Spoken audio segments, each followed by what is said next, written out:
ചന്ദ്രൻ എങ്ങനെ ശിവഭഗവാന്റെ ജടയിൽ വന്നു എന്നറിയാമോ? പ്രജാപതി ദക്ഷരാജാവിന് 62 പെൺമക്കളുണ്ടായിരുന്നു. അദ്ദേഹം തന്റെ 27 പെൺമക്കളെ ചന്ദ്രനെ വിവാഹം കഴിപ്പിച്ചു. എന്നാൽ തന്റെ 27 ഭാര്യമാരിൽ ചന്ദ്രൻ രോഹിണിയെ മാത്രം സ്നേഹിച്ചു. മറ്റ് 26 ഭാര്യമാരെ അവഗണിച്ചു.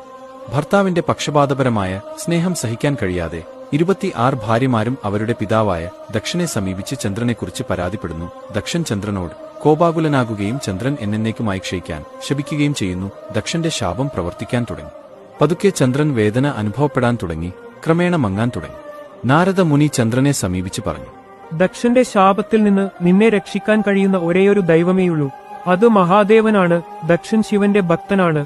ദക്ഷന്റെ പ്രവൃത്തികളിൽ ഒരിക്കലും ഇടപെടില്ലെന്ന് ശിവൻ ദക്ഷന് വാഗ്ദാനം ചെയ്തിട്ടുണ്ട്. ദക്ഷന്റെ എല്ലാ വരങ്ങളും ശാപങ്ങളും പ്രവർത്തിക്കും. നീ ആദ്യം ശിവനെ സമീപിച്ച് നിന്റെ സംരക്ഷണത്തിനായി ശിവന്റെ വാഗ്ദാനം നേടുക. പിന്നീട് ദക്ഷന്റെ ശാപത്തെക്കുറിച്ച് പറയുക. നാരദ മുനി നിർദ്ദേശിച്ചതുപോലെ ചന്ദ്രൻ സോമനാഥിൽ വർഷങ്ങളോളം ശിവന്റെ ജ്യോതിർലിംഗത്തോട് പ്രാർത്ഥിച്ചു. ചന്ദ്രന്റെ തപസ്സിൽ സന്തുഷ്ടനായ ശിവൻ അദ്ദേഹത്തിന്റെ മുന്നിൽ പ്രത്യക്ഷപ്പെട്ടു. ശിവനെ കണ്ട് ചന്ദ്രൻ അദ്ദേഹത്തിന്റെ കാലിൽ വീണു പറഞ്ഞു, ദയവായി എന്നെ സംരക്ഷിക്കൂ. എന്നെ സംരക്ഷിക്കുമെന്ന് വാഗ്ദാനം ചെയ്യുന്നതുവരെ ഞാൻ ഭഗവാന്റെ കാലിൽ നിന്ന് എഴുന്നേൽക്കില്ല.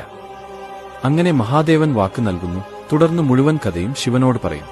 ദക്ഷന്റെ ശാപത്തിന്റെ പൂർണ്ണ കഥ കേട്ട ശേഷം എന്തു ചെയ്യണമെന്ന് അറിയാതെ ശിവൻ ആശയക്കുഴപ്പത്തിലായി. ശിവൻ ചന്ദ്രനെ സംരക്ഷിക്കുന്നതിനെക്കുറിച്ച് ദക്ഷൻ അറിഞ്ഞപ്പോൾ അവൻ ഉടൻ തന്നെ സോമനാഥിലേക്ക് പുറപ്പെട്ടു. അവിടെ എത്തിയ ദക്ഷൻ, ഞാൻ ചന്ദ്രനെ ശപിച്ചു. എന്തിനാണ് അവനെ സംരക്ഷിക്കുന്നത്? എന്റെ പ്രജാപതിയുടെ പ്രവൃത്തികളിൽ ഒരിക്കലും ഇടപെടില്ലെന്ന് ഇതിനകം തന്നെ വാക്ക് നൽകിയിട്ടുണ്ട്. ഇപ്പോൾ തന്നെ ചന്ദ്രനെ എനിക്ക് ഏൽപ്പിക്കൂ. ചന്ദ്രൻ ഒരു തെറ്റ് ചെയ്തുവെന്ന് എനിക്കറിയാം. എന്നാൽ ദക്ഷൻ, ചന്ദ്രൻ മങ്ങിയാൽ ചന്ദ്രന്റെ അഭാവത്തിൽ ലോകം മുഴുവൻ കഷ്ടപ്പെടേണ്ടിവരും. അതിനാൽ ലോകക്ഷേമത്തിനായി ദയവായി നിങ്ങളുടെ ശാപം പിൻവലിക്കുക. ദക്ഷൻ ശിവനെതിരെ രോഷാകുലനായി. അങ്ങനെ ശിവനും ദക്ഷനും ഇടയിൽ വാക്ക് യുദ്ധം ചൂടുപിടിക്കാൻ തുടങ്ങി. അപ്പോൾ ഭഗവാൻ വിഷ്ണു വന്ന് സാഹചര്യത്തിലിടപെട്ടു. എനിക്ക് ഒരു ആശയമുണ്ട്. എന്റെ ശക്തികൾ ഉപയോഗിച്ച് ഞാൻ ചന്ദ്രനെ 2 തുല്യ ഭാഗങ്ങളായി വിഭജിക്കും. ഒരു പകുതി ശിവനാൽ സംരക്ഷിക്കപ്പെടും. മറ്റേ പകുതി ദക്ഷന്റെ ശാപം ഏറ്റുവാങ്ങുകയും പതുക്കെ മങ്ങുകയും വീണ്ടും തന്റെ പൂർണ്ണരൂപം വീണ്ടെടുക്കുകയും ചെയ്യും.